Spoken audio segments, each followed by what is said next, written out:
I'd like to call the meeting of the Kane County Forest Preserve Commission to order.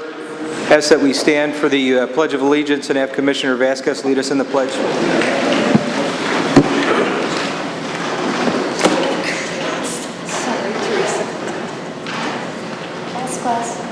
Pledge allegiance to the flag of the United States of America and to the republic for which it stands, one nation, under God, indivisible, with liberty and justice for all.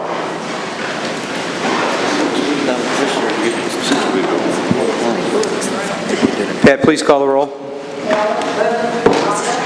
Guerrero. Here. Castro. Here. Donahue. Ford. Here. Cross. Here. Miller. Here. Hagan. Here. Kenyon. Here. Lazar. Here. Lash. Here. Lewis. Here. Molina. Here. Collins. Here. Jeffco. Here. Silva. Smith. Here. Starrett. Present. Taylor. Here. Vasquez. Here. Winnecki. Here. All right, the first item of business is approval of the minutes of the August 2nd meeting. Is there a motion to approve the minutes? Moved by Ms. Lesh, second by Mr. Heyman. Are there any questions on the minutes? Hearing none, all those in favor say aye. Aye. Opposed? The minutes are approved. Public comment, we have two speakers signed up to speak this morning. First is individual Howard.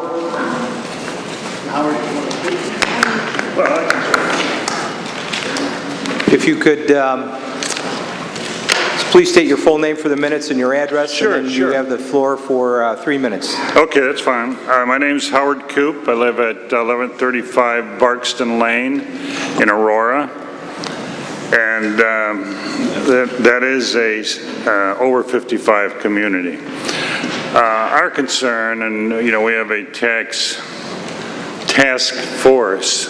That's kind of a tongue twister, but my taxes went up 23% last year. That's a lot of money. Taxes for the Forest Preserve District was plus 9%. The pension fund for the Forest Preserve was 20%. Now, it's getting so, and what I see this year, I don't see any taxes coming down. Everybody points the finger at, oh, it's the library, oh, it's the city, oh, it's the school district. I think every board, every governmental agency must watch what they spend, and in fact, have no spending. There's no reason for the increases that we've got. Private sector doesn't get it. How can you people approve of expenditures for more forest preserve, this, that? If you don't need it, don't spend it. We don't have the money. And nobody's going to be able to live here if that's the case, especially senior citizens. That's all I have to say, just voice our opinion. Okay. Thank you for your comments. The next person signed up to speak is Chairman Chris Lawson. Thank you very much, Mr. President. Before I get started, and I have maybe 3 to 4 minutes, would that be okay? That's fine. Okay, but before I get started, does someone have a penny? Is there a, Jerry, do you have a penny?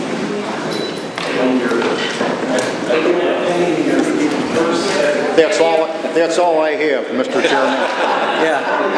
Quarter two.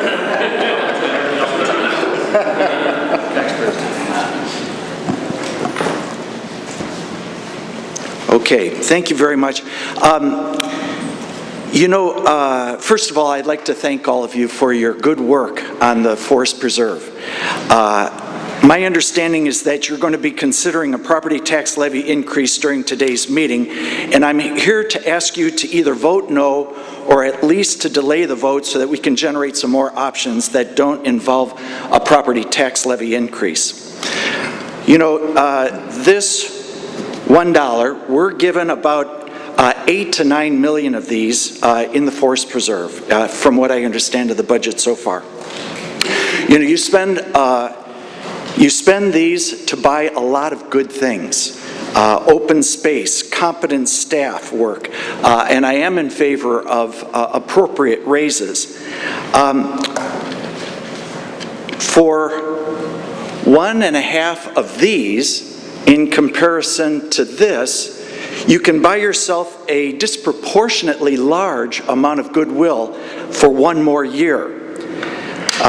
There are going to be a lot of complicated, sophisticated arguments that can be made within this room, but I think that all of them pale when we leave here and face most of our constituents and they plead with us, do whatever you want, spend the money I give you however you think best, but please don't make my life harder by raising the property tax levy.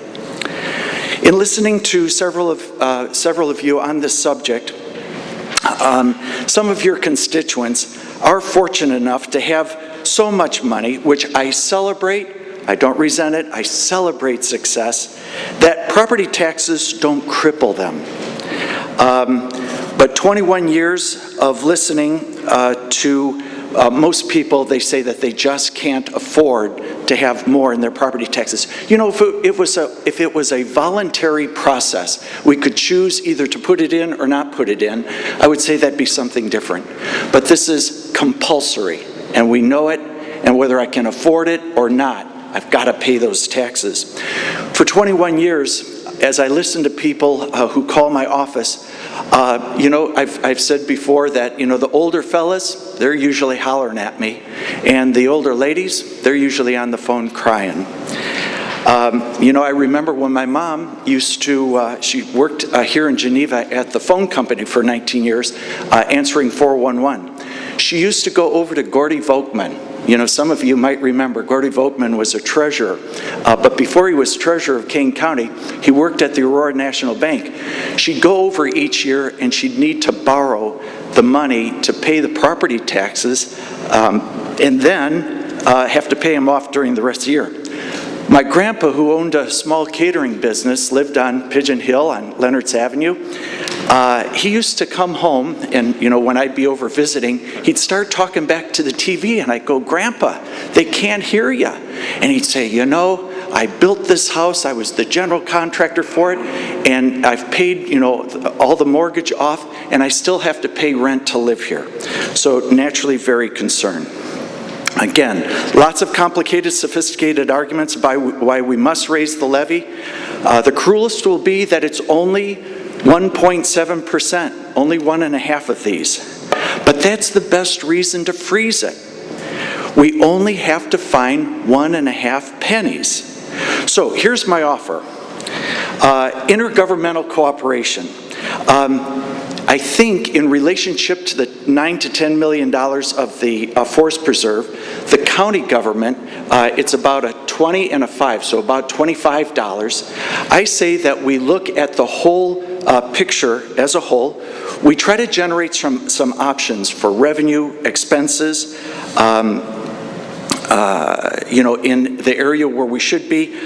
Grant options, I understand that there was a time when Mike McCoy was chairman that there was a precedent set for using riverboat grant money at some point in Forest Preserve and to hold levy down. And then also feeding out reserves until 2016 when we have some relief coming because of the debt payment coming down. Final thought.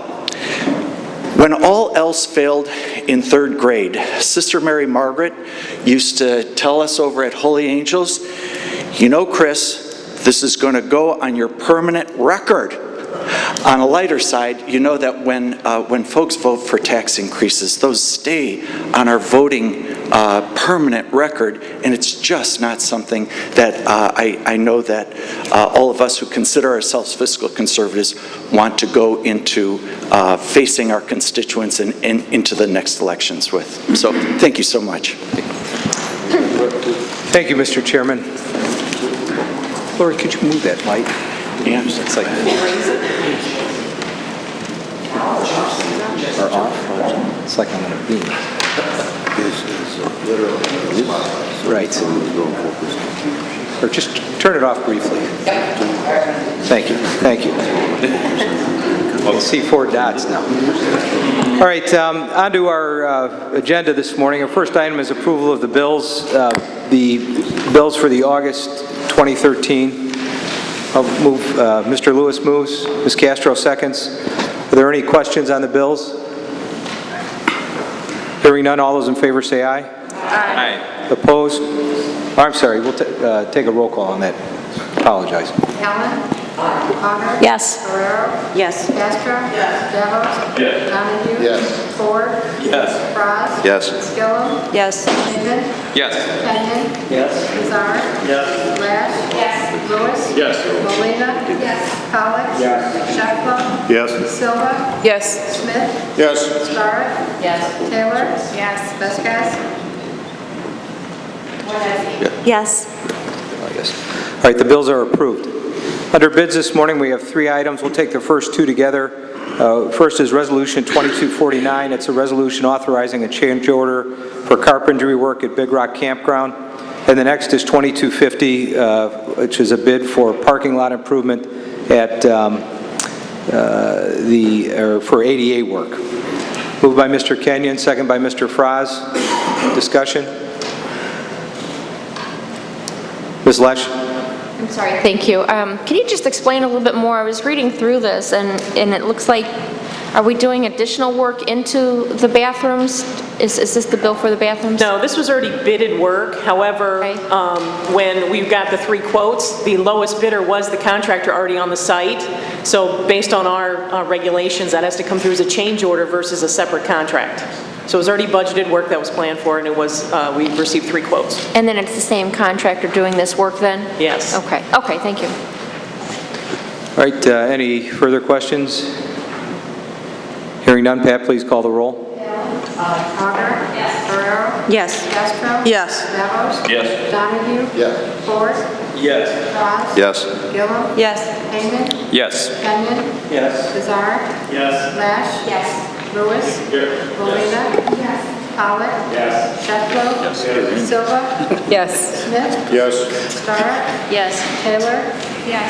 Vasquez. Yes. Winnicki. Yes. Resolutions 2249 and 2250 are approved. The next resolution is 2251, authorizing the district to apply for Toyota Together Green Innovation Grant to continue the Veterans Conservation Corps of Chicagoland. Moved by Mr. Vasquez, second by Mr. Pollock. Discussion on this item? This is a great program. It's a continuation of a program that we started with allowing veterans to come work in the Forest Preserve District, develop skills that'll train them hopefully to continue to be employable either with the district or in other fields that are related. If there's no questions, I'll ask Pat to please call the roll. Allen. Augur. Yes. Ferrero. Yes. Castro. Yes. Devos. Yes. Donahue. Yes. Ford. Yes. Frost. Yes. Gillum. Yes. Hayman. Yes. Kenyon. Yes. Lazar. Yes. Lash. Yes. Lewis. Yes. Molina. Yes. Pollock. Yes. Sheffler. Yes. Silva. Yes. Smith. Yes. Starrett. Yes. Taylor.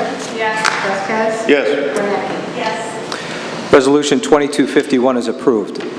Under intergovernmental portion of the agenda, we have Resolution 2252. It's a resolution authorizing disbursement of Fox River Trust funds to the district for the Fabian Bridge Island improvements. Moved by Mr. Donahue.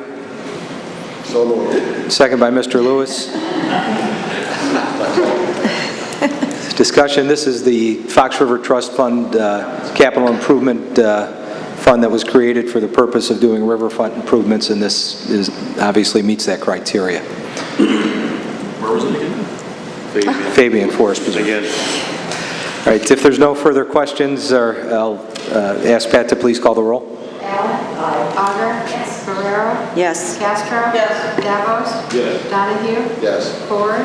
Yes. Frost. Yes. Gillum. Yes. Hayman. Yes. Kenyon. Yes. Lazar. Yes. Lash. Yes. Lewis. Yes. Molina. Yes. Pollock. Yes. Sheffler. Yes. Silva. Yes. Smith. Yes. Starrett. Yes. Taylor. Yes. Vasquez. Yes. Winnicki. Yes. Resolution 2252 is approved. Under land acquisition, we have a Resolution 2253. It's a resolution granting a conservation easement on property adjacent to Les Aarons Forest Preserve. Moved by Mr. Davist. Is there a second? Second by Barbara Winnicki. This is in connection with an additional parcel that we're acquiring next to Les Aarons Forest Preserve. We are obtaining a significant donation from a neighbor to assist us in acquiring this property, and the conservation easement merely indicates that the primary use of the property will be open space, consistent with what our desire was when we passed the resolution to acquire the property in the first place. Ms. Barrero? Is it to the north or south? It's directly on the north edge. Okay. Okay, adjacent to a residential subdivision that had been approved there. Okay. If there's no further discussion, Pat, please call the roll. Allen. Auger. Yes. Ferrero. Yes. Castro. Yes. Davos. Yes. Donahue. Yes. Ford. Yes. Braz. Yes. Gillum. Yes. Hayman. Yes. Henry. Yes. Bizarre. Yes. Lash. Yes. Lewis. Yes. Molina. Yes. Pollock. Yes. Sheffler. Yes. Silva. Yes. Smith. Yes. Starrett. Yes. Taylor. Yes. Vasquez. Yes. Winneck. Yes. Resolution 2253 is approved. The next item is Resolution 2254, and before we take this resolution, I received a note that there was one more individual that would like to address the commission this morning, and that although they weren't technically signed up to speak, we'll certainly let them have the floor this morning because we have the time to do that. Thank you. Again, I'd ask that you state your name and your address just so we have it in the minutes correctly. My name is William Blattner, and I also live at Stonegate, 1134 Barkston Lane. We are a senior community. We have no children under the age of 18. One of the things that we've been doing as a community is to try to find out how we can control expenditures and keep our taxes down. We experienced, as Howard said, about anywhere between 17 and 23% tax increase last year, which amounts to about $1,500 for every person there. In our school district, and it's part of this community also, we have seen declining property values. Over the past 5 years, there's been a decrease in about $235 million worth of property values, that's taxable assessed value. With that, we've been trying to control expenditures in all areas. We've been going to different community, different taxing bodies.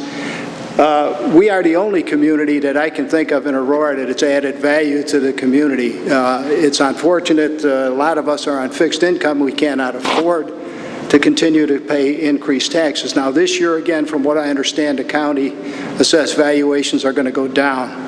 Even if you change nothing on your budgets, the tax rates are going to go up. We're going to pay the same taxes or even a little more than we did last year.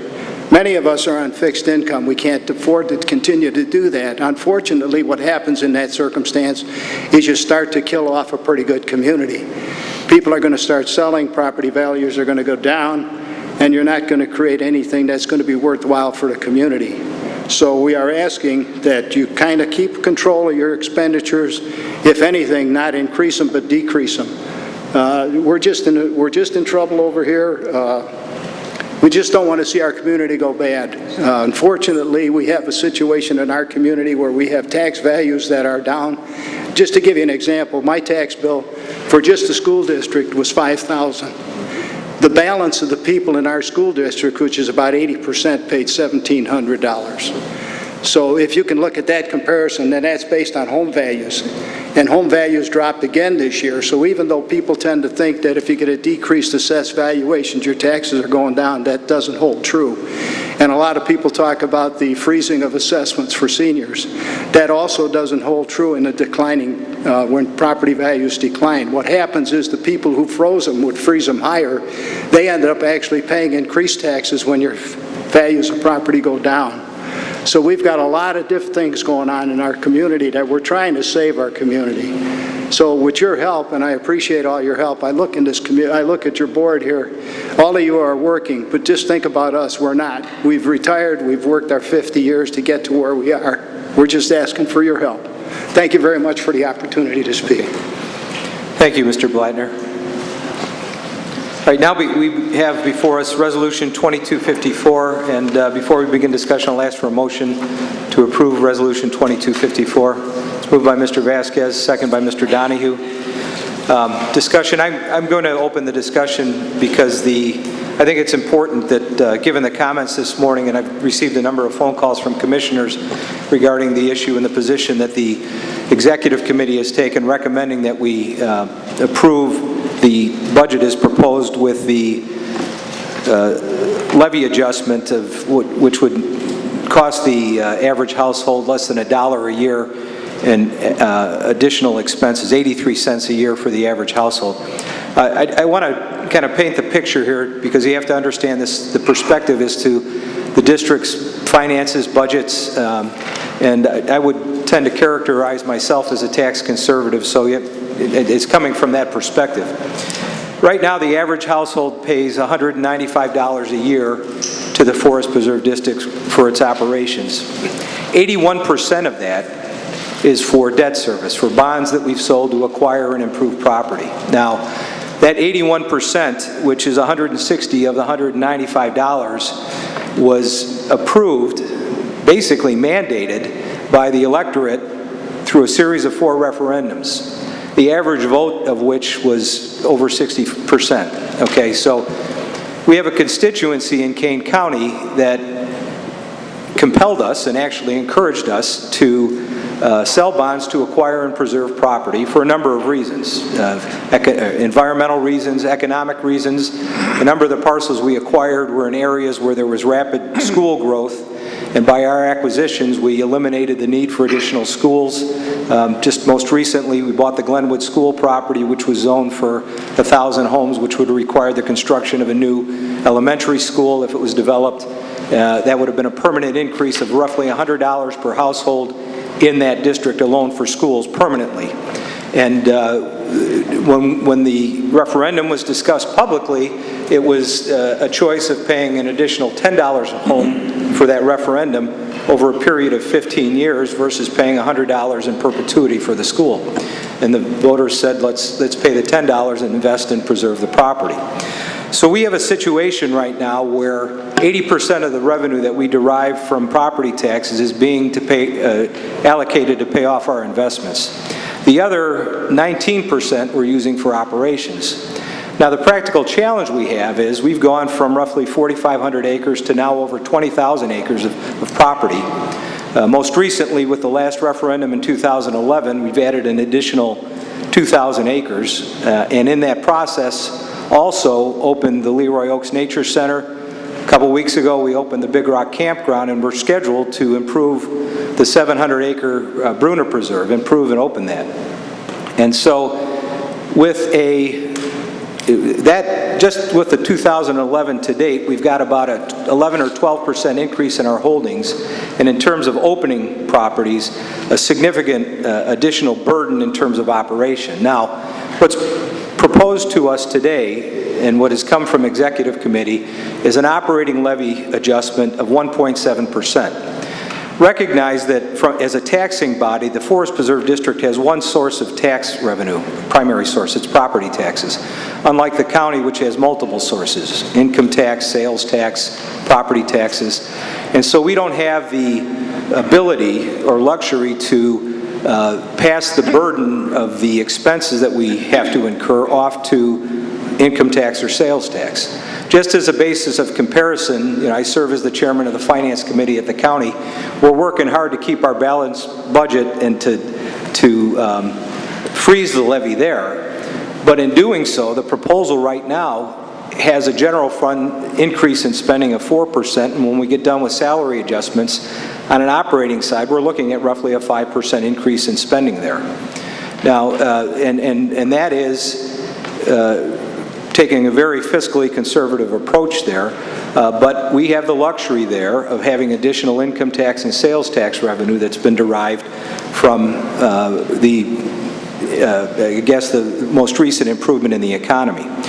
At the Forest Preserve District, all we have is the property tax to run and operate our facilities. And Chairman Lawson made a couple comments. We discussed this at length before this meeting, and I appreciate his position on this. He talked about other options to deal with this increase. And by the way, the $150,000 that we would derive from this levy adjustment would be used to provide 2% salary adjustments for our staff, whose efforts have been stretched over additional property. We're not adding a big group of people here. We have over 400 volunteers that help us do our work out in the field, but we have a full-time dedicated staff that does a lot of the work there.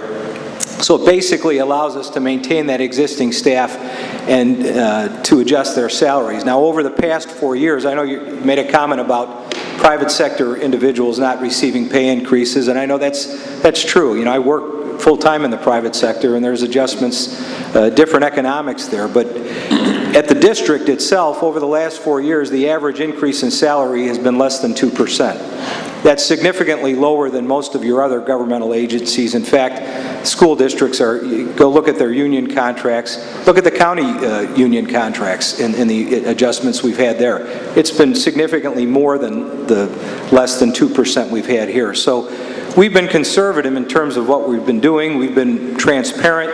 I think we're the only entity in the county that's gone back to the public and asked, do you like what we're doing? Do you want us to continue what we're doing, and will you support that? And with the election results over 60% on average, I think in an election, all of us have run for office. If you get 60% of the vote, that's the landslide. So the public perception that supported us, again, is for people who enjoy the environment, like the fact that their property values are supported by a strong forest preserve district, and also the fiscal conservatives who say, I'd rather have open space and have you maintain it than build schools. So we've had support from multiple areas and constituencies there. As it relates to other options, we do have other options that are available. We could apply to the county for a riverboat grant to help fund our operations. I'd be glad to make that application and support it. Given the discussions we've had at Riverboat, on a long-term basis, that's not viable because the revenues there are declining. We could use money from our fund balance, but I will say to you that we keep a conservative, strong fund balance, and that's allowed us to, 2 years ago, do a refinancing of our bond indebtedness to get a significantly lower interest rate, which returns directly to the taxpayers over $1.5 million a year. So that 83 cents in operating increase is being offset over the remaining term of the bonds through 2017 by a reduction of over $8. Okay, so that's something to take into account as well. We could cut our existing programs. We have a commitment to the City of Aurora for $2 million to help construct a pedestrian walkway as part of the Riverfront program. That was a commitment we've made. The money hasn't been invested there. We've got the Bruner property that we've made commitments to improve. We could take money from that project and put it into operations. Again, if we did that, that would be inconsistent with what the commitment we made to the taxpayers was when we passed our last referendum. So those funds are available, but those are not permanently available funds. And this operations, once we get done with our bond payment, we're going to have an operation going forward that has about 19% of the current tax bill that will continue on in perpetuity. A significant reduction. The other thing that we discussed that's important to note is that in 2016 and 2017, we pay off two major components of our debt service. In 2016, the average household will receive roughly a $40 a year reduction in their property taxes because that debt service is gone. That's not operating money. Once the debt service is gone, the levy gets automatically reduced. That will be followed up in 2017 with a $48 reduction. So over a 2-year period, as you can see, now if you go back to the example, we got $195 a year that we're operating under. $40 goes away in 2016, another $48 goes away in 2017, and over time into the future, as we pay off the rest of the bonds, that levy will continue to be reduced. So I guess I just want to characterize this and keep the proper frame of mind when we consider this. We're the only taxing agency or tax body in Kane County that has had major increases in obligations to acquire and improve property without corresponding adjustments that the other districts have had. If you're a school district and you build a school, there's an automatic levy increase to fund that. And so what the proposition is here today is to freeze our tax levy, don't provide funds to operate those areas, use our fund balances to pay for that, and there's no taxing body in the district that's ever done that. Now, we can vote to do that, and if you vote to freeze the levy, I'll respect that vote and understand where you're coming from on it. But it's important to understand the perspective as to where we're at and how we're different than the county. You're asking us here to not increase our operating levy by the 1.7% that's requested, when in the next meeting, in the meetings that come, you're going to ask us to approve a 5% increase in the operating fund at the county. So, I mean, now, granted, it's not property taxes, but it's taxes nonetheless that we recover, and that's a conservative approval if we do that at the county, given the burden we have to deal with. So, that's, I guess, my comments, and I just want to make sure that it's put in perspective, because that's how we got to the point where we're at right now. As far as putting off this request, if the only viable option I would see in terms of dealing with this would be a riverboat grant to help supplement us, but that's only a one-time option, and then we're going to have the same issue next year as well. So that's something, you know, it can be a short-term fix, but it's not a long-term solution. And I think given the results of the referendum, I think the taxpayers have spoken on the issue as to whether the money they invest in the district has been well spent. All right, so with that, I'll open it up for discussion to the commission. Mr. Frost? There's a couple of ways of looking at this, and I kind of have taken both positions over the last 24 hours. You could look at it that the numbers are so close that it's a virtually flat budget. It's close, but it's not a true flat budget. Or you could look at it that it's such a small gap that why don't we try and close it and say that we have a true 0% tax levy. You know, we're slowly climbing out of this recession, extremely slow, but we're climbing, which is the good news. I think what you said about the 2016 and 2017 is the most exciting thing that we're talking about today, because we're going to have substantial reductions that this will pale in size to those reductions. I'd still like to hear more about the riverboat. I'd like to hear some more discussion today about the riverboat option, because if it is an option, I'm not against using it. I know it's not a permanent fix, but if it helps us during these years of climbing out, and if we can keep bridging that gap until 2016, I would be open to that discussion. I'd like to hear more opinions on that topic. Any other questions, Mr. Smith? John, I appreciate what you had to say, and I realize that 83 cents is not a lot of money, but it's the message we are sending. People are in trouble.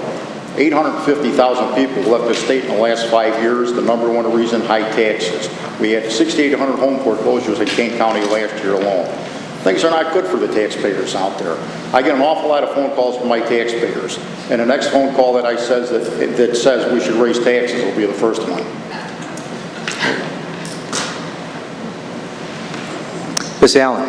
Well, the problem is I think that we're looking at 2 years of continued recession before we have the opportunity to drop the taxes because the debts will be paid off. So I think we're looking for what can we do for the next 2 years to try and keep taxes as even as they are. And there was some conversation at executive that we might be able to raise the amount that we charge the farmers who farm for us. And then Chairman Lausen came up with a riverboat solution. Is there any chance we can put those together and close the gap here? Yeah, that does raise a good point. We do derive revenue from farm leasing. That is really a temporary situation, though, because we didn't acquire the farmland for the purpose of being in the agricultural business, but we maintain the farming operation until we convert the property back to prairie or open space. In fact, we're compelled to do that by a number of the grants we receive that help us acquire the property. They require us to take the property out of ag production over a period of time. Roughly 200 acres a year is converted back to prairie, and so that's a declining revenue stream. So increases in farm revenue are offset by decreases in farm property that's being produced. But, and again, the capital projects we have, one other point I want to make, our operating budget has a $50,000 plus or minus contingency fund in it. That's how tight things have been.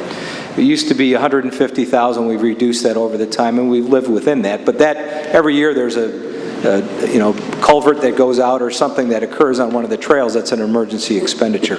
But back to your comment on riverboat funding, this isn't really the proper forum to approve a riverboat fund. That's something that's done on the county side. But really, if the issue is bridging the gap, what we're talking about is $150,000 per year for the gap period between now and 2016. So it would be, you're talking about a fairly substantial commitment. Obviously, that would meet the criteria of the riverboat fund, because environment and our projects deal with education, could be argued to be economic development, but clearly meet the environmental criteria of that fund. Again, we've tended to have a policy to stop government reliance on that fund to fund operations, but nonetheless, it would be a way to bridge that gap.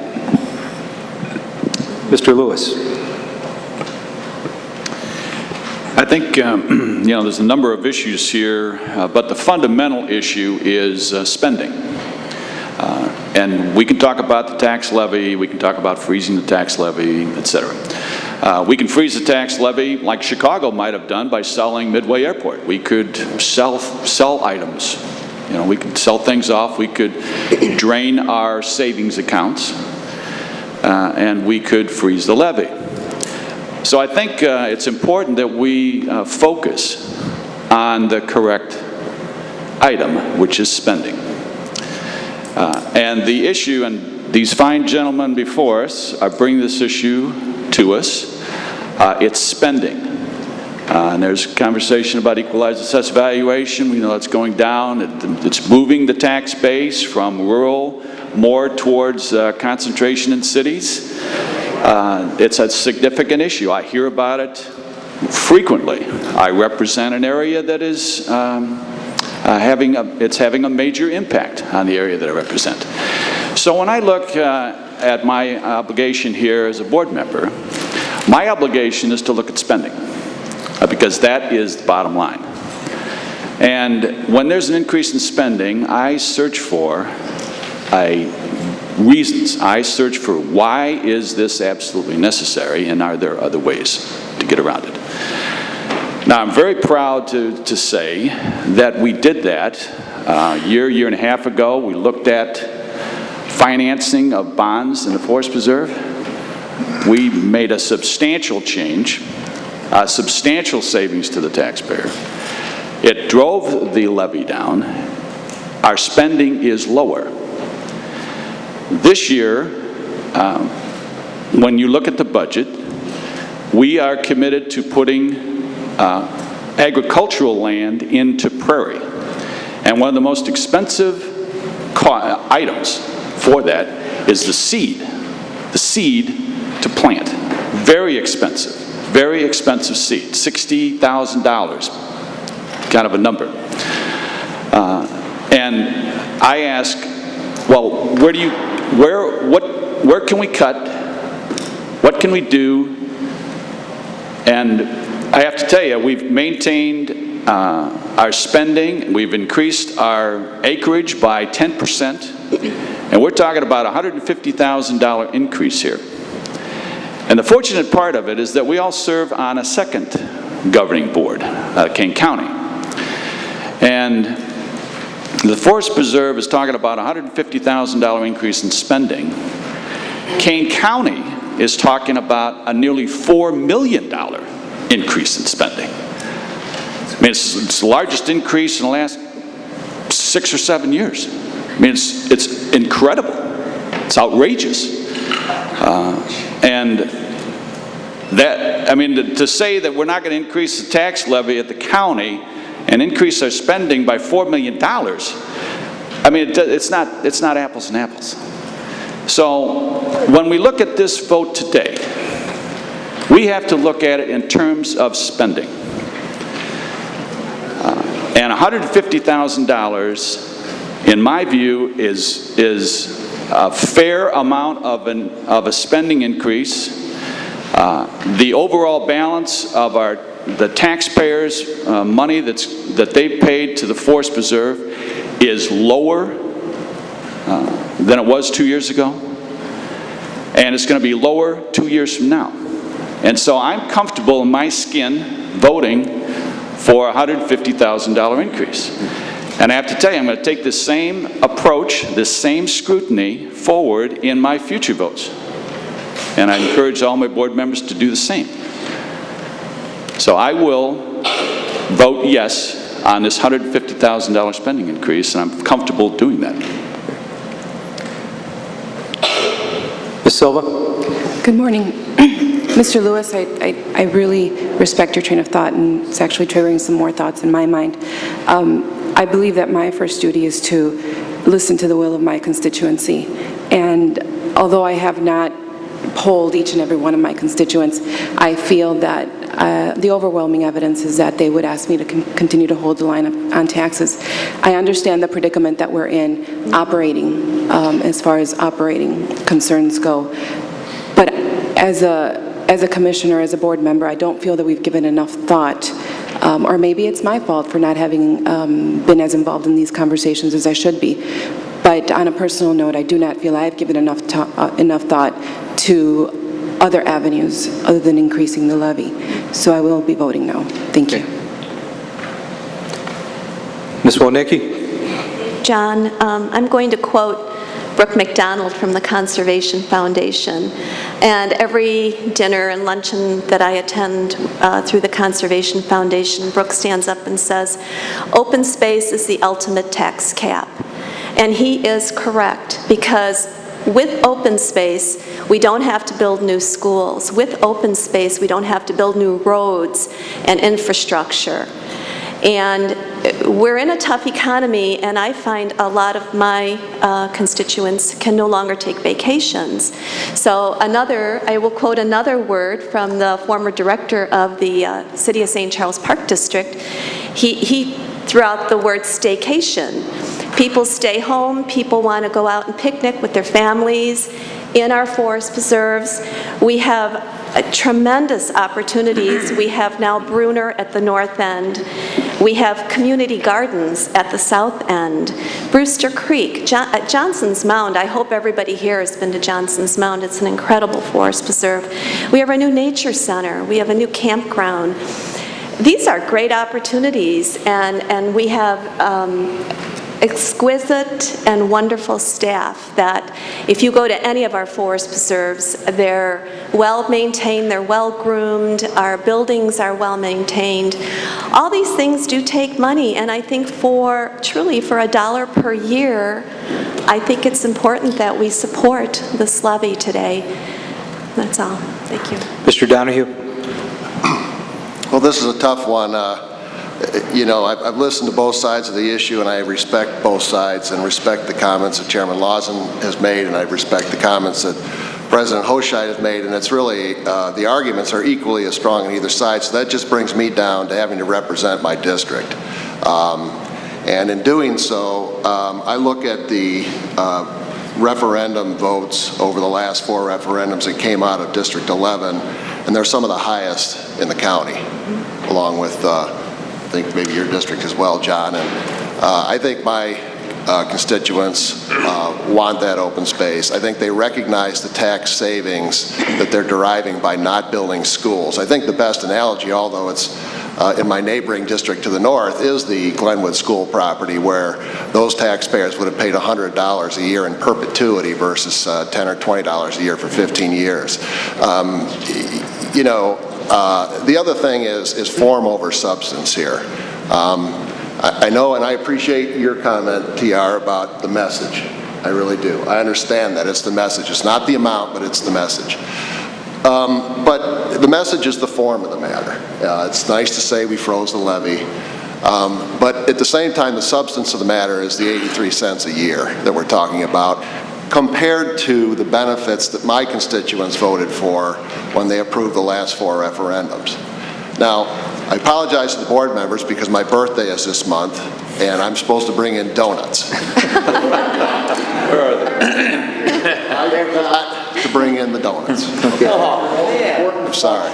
Now, I don't know what donuts cost, but We'll give you 5 minutes to run out.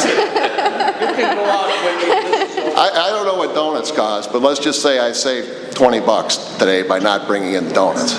Well, that would fund that property tax increase on an average home for 25 years, just because I didn't bring donuts in today. So, let's look at the perspective of this thing.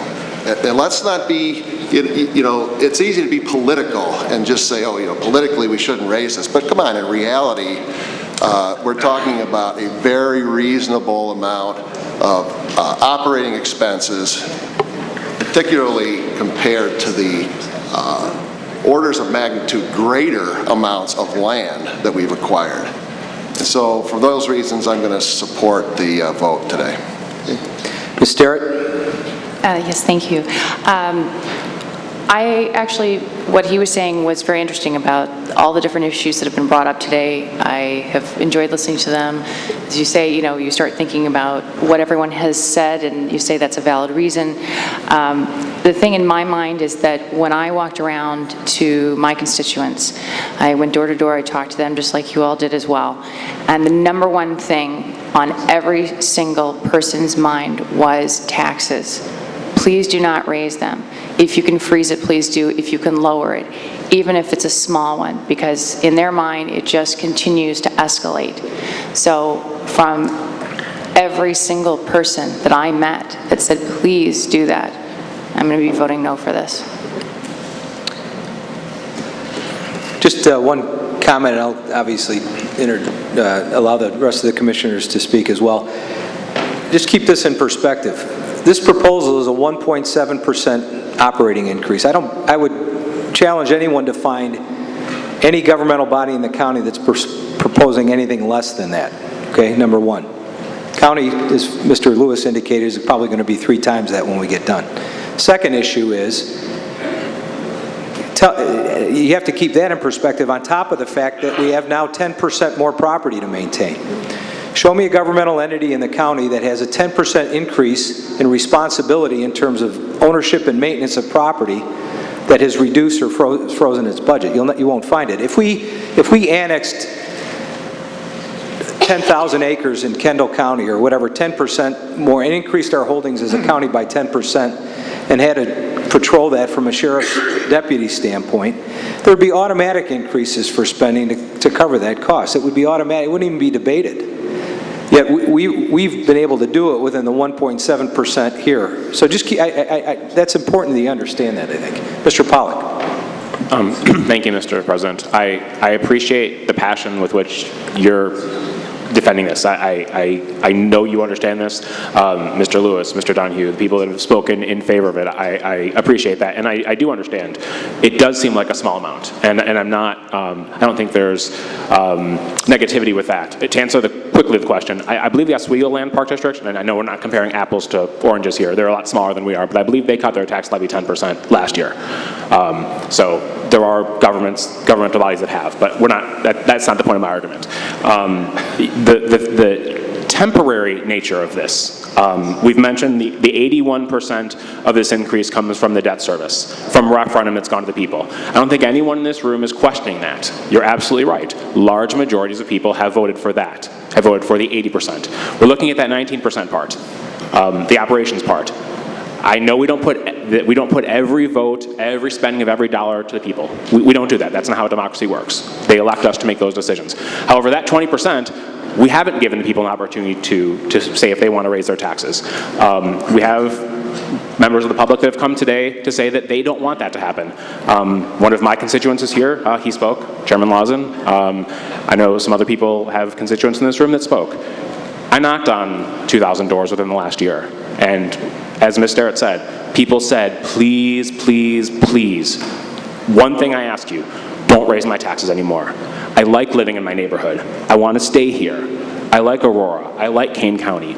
In your neighborhood, they probably love North Aurora and Batavia, just like all of us. People want to stay here. They don't want to be taxed out of their homes.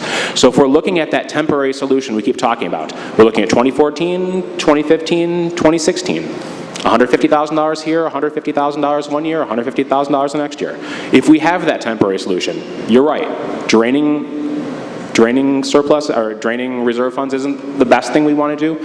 But if we're taking $140,000 from or $150,000 from the riverboat one year, if we look at what Ms. Allen said about the farm fees, to bridge the gap 1 year. If all we have to do is make it 3 years to say, yes, we listen to our constituents, and then starting in 2016 and 2017, we can dramatically reduce that levy to them, I think we've done our job at that point. So we are looking at temporary things. I think we have temporary solutions. I'm going to vote no, and I'll encourage us to look at those temporary solutions for these 3 years so that starting in 2016, we can make the important decisions and really save people tax dollars. Mr. Heyman?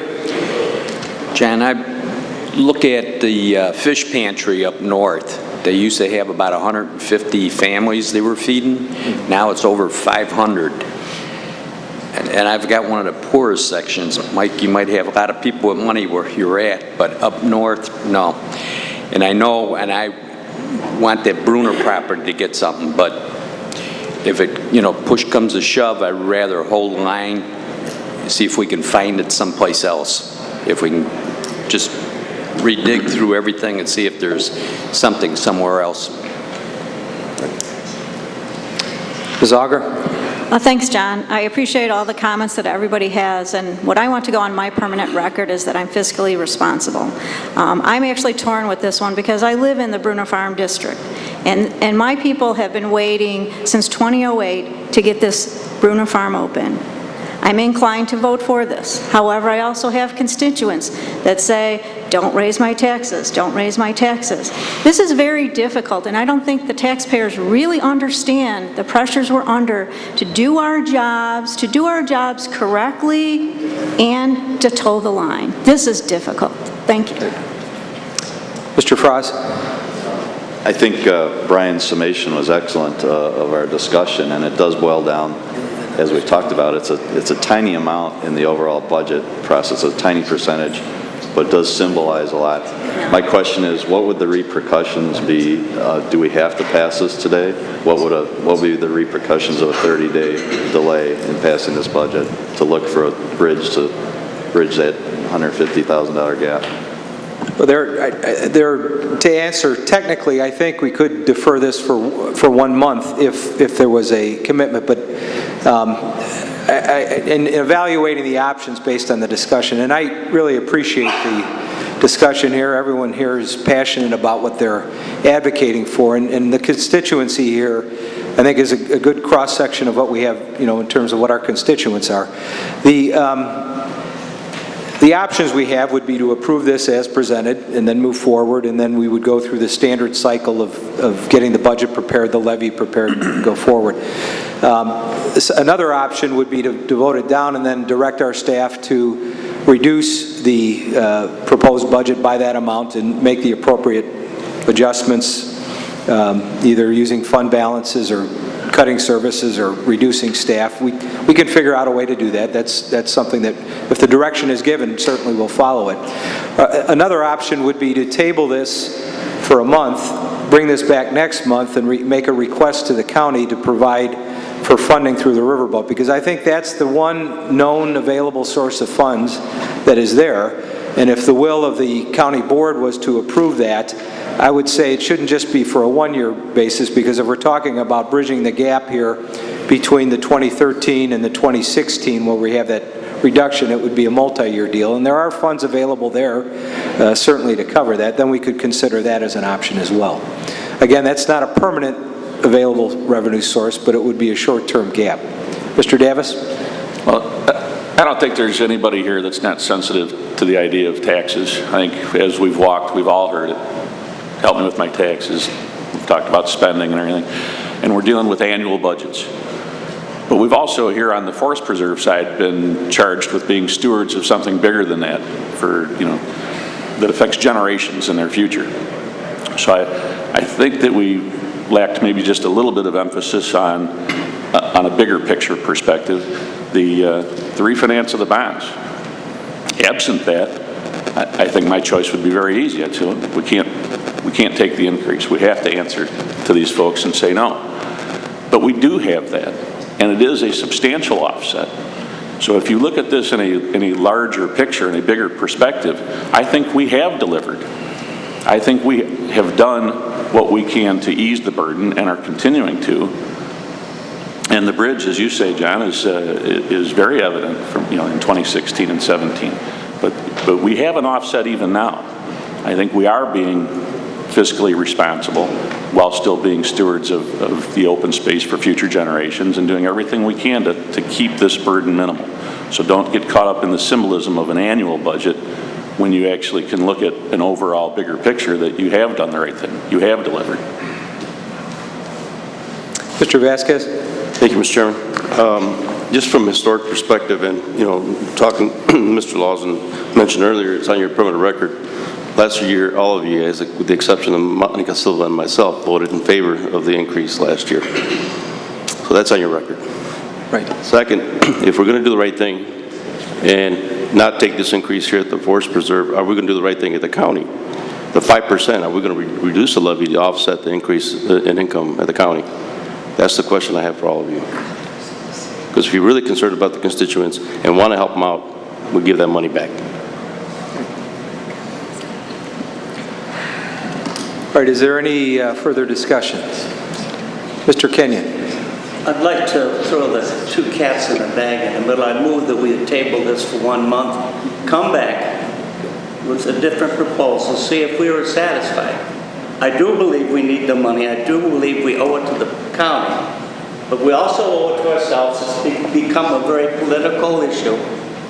It's like, I don't know, not like being against the flag if you raise the tax 80 cents. So I move that we table it. Does your motion include a request to the county for Yes, riverboat funding? A request of several years of riverboat money. So now you guys can second it and vote it down, or what? But we'll have to make some decision. So the motion is to table for the purpose of making that request to the county and reporting back next month with the results of that. Second. It's moved by Mr. Fraz. Is there discussion? Mr. Donahue. Well, I got to tell you, I'm all for finding solutions and taking 30 days to do it. But given my comments last month about the direction we're going with Riverboat, it's going to be hyper hypocritical of me to vote in favor of 3 years of riverboat funding to fund operations at the Forest Preserve District. So go ahead with the motion to table. Go ahead with the request. I'm going to vote no on riverboat funding for operations. I appreciate you recognizing the potential hypocrisy. More of us need to do that. Mr. Sheffler. I was going to point out the hypocrisy, but no, just kidding. I'm going to vote for the motion to table. I'm going to vote ultimately against anything but a flat levy increase or a flat levy for the Forest Preserve. But I too don't think that the riverboat is necessarily the solution here. I think there's operational solutions within the budget of the Forest Preserve. We're not canceling Bruner. I think everything can continue to get done with the flat levy. Right. Any further discussion on the motion to table? Ms. Wonecki. Just quickly, perhaps we should go back and review our agreement with the Queen Victoria, where I think it's spelled out we're not to use riverboat funds for operations, but for capital projects. That's something we can evaluate in the process. Mr. Smith? I'm in favor of any solution that would reduce the tax burden on the taxpayers. Mr. Lewis? Well, I think it's a good motion to table it for 30 days and begin discussions with Kane County because Kane County has the benefit of increased income taxes and increased sales taxes. And I think it's very appropriate that, and the cooperative spirit that Chairman Lawson has brought forward here, that the county provide $150,000 a year to the Forest Preserve. I think that makes a lot of sense. And I'm very pleased to put that forward. I'll be voting to table it, and I'm encouraged that we're going to talk to, because everybody here sits on a county board. And I think to capture $450,000 from that budget is excellent. All right, any further discussion on the motion? Hearing none, Pat, please call the roll. Allen? Otter? Yes. Ferrero? Just to clarify, this is to table it? Yes. No. Castro? Yes. Babcock? Yes. Donahue? Yes. Ford? Yes. Franz? Yes. Gillum? Yes. Hayman? Yes. Kenyon? Yes. Kazar? Yes. Lash? No. Lewis? Yes. Molina? Yes. Pollock? Yes. Ducklow? Yes. Silva? Yes. Smith? Yes. Stark? No. Taylor? Yes. Vasquez? Yes. Wonecki? Yes. Motion carries. Thank you for your comments, and I would hope that all the other taxing bodies in the county deliberate this issue to the extent that we have.